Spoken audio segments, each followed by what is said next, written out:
Seorang pemuda yang bernama Ota Benga lahir sekitar tahun 1883 di hutan Ituri, Kongo, dari orang Pygmy Mbuti. Orang-orang Pygmy Mbuti biasanya tinggal dalam kelompok-kelompok keluarga yang berkisar antara 15 hingga 20 orang. Dan kelompok ini akan berpindah-pindah dari satu desa ke desa lain sesuai musim dan kesempatan untuk berburu.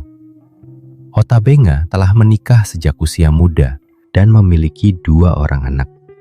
Dan berburu di hutan merupakan satu-satunya cara hidup yang bisa Ota lakukan. Hingga sampai pada suatu ketika, saat Ota pulang dari berburu, dia mendapati desanya telah rusak karena pembantaian, sementara istri dan anaknya telah meninggal dunia dalam serangan yang terjadi sekitar tahun 1903. Dan tidak lama setelah kehilangan keluarganya, Ota ditangkap oleh pedagang budak yang mengikatnya dengan rantai dan menyeretnya keluar dari hutan, yang merupakan satu-satunya rumah yang pernah Ota kenal. Para pedagang budak ini kemudian mempekerjakan Ota sebagai buruh di sebuah desa pertanian.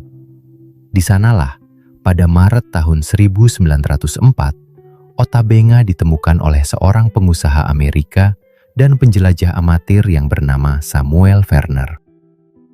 Samuel Verner sengaja datang ke Afrika untuk mengumpulkan orang Pygmy Afrika dengan tujuan akan dipamerkan di pameran dunia Saint Louis yang akan menunjukkan pada publik sesuatu yang mereka anggap sebagai mata rantai yang hilang dalam teori evolusi manusia. Dan Ota yang berperawakan kurus, sangat hitam, dan pendek, serta dengan gigi yang dikikir, sangat menarik perhatian Verner. Dan dia tahu bahwa Ota adalah orang Pygmy Afrika yang mereka cari-cari. Dan Verner pun kemudian membeli Ota seharga 1 pon garam dan seikat kain. Samuel Verner kemudian segera membawa Ota ke Saint Louis, Amerika, di mana dia menjadi hit di beberapa pameran dunia di sana. Ota dan beberapa orang-orang tawanan Afrika lainnya, dan bahkan Indian Geronimo, berhasil menjadi tontonan yang menarik oleh para pengunjung pameran. Para pengunjung bahkan rela membayar sebesar 5 sen hanya untuk melihat giginya yang telah dikikir. Setelah pameran, Ota Benga lalu bepergian dengan Verner dan bahkan kembali ke Afrika untuk sementara waktu. Dan pada tahun 1905, Ota tinggal bersama suku Kongo lainnya yang bernama suku Batwa. Dan Ota menikahi seorang wanita dari suku tersebut. Namun, pernikahan itu hanya bertahan selama beberapa bulan, karena istri Ota kala itu diketahui meninggal dunia akibat digigit ular. Hingga akhirnya pada tahun 1906, Ota kembali melakukan perjalanan ke Amerika Serikat dengan Samuel Verner. Namun, Samuel Verner yang kala itu sedang mengalami masalah keuangan, akhirnya membawa Ota ke New York dan menempatkan Ota tinggal di American Museum of Natural History.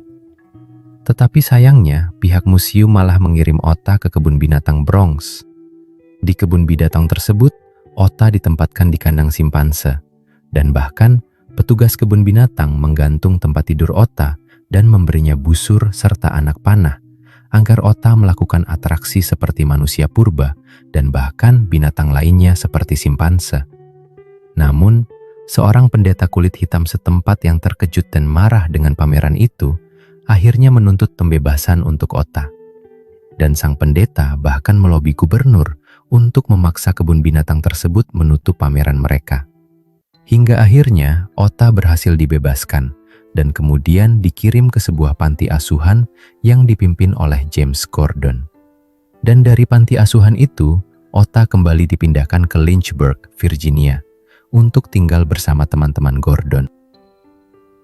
Dan agar bisa hidup normal seperti yang lainnya, gigi Ota yang dikikir karena budayanya itu kemudian ditutupi, dan Ota didaftarkan di sebuah sekolah untuk anak-anak non-kulit putih. Dan untuk melanjutkan hidupnya, Ota kemudian bekerja di sebuah pabrik tembakau lokal, dan dia sering menceritakan kisah sedih hidupnya pada orang yang dikenalnya. Namun Amerika sepertinya bukanlah tempat untuk Ota, karena jauh dalam hatinya, dia sangat merindukan kampung halamannya di Kongo, dan dia sangat ingin kembali ke sana. Ota bekerja keras mengumpulkan uang untuk dapat kembali ke Afrika. Tetapi hidup memang tidak pernah mudah bagi Ota. Mimpinya untuk kembali ke Afrika harus terhenti karena saat dia siap untuk mencari kapal, Perang Dunia Pertama pecah. Dan karena hal itu, semua armada menangguhkan sebagian besar pelayaran mereka. Hingga pada tanggal 20 Maret tahun 1916, Ota yang putus asa dan depresi karena tidak bisa kembali ke kampung halamannya, memutuskan mengakhiri hidupnya dengan menembak jantungnya sendiri dengan pistol yang dicurinya.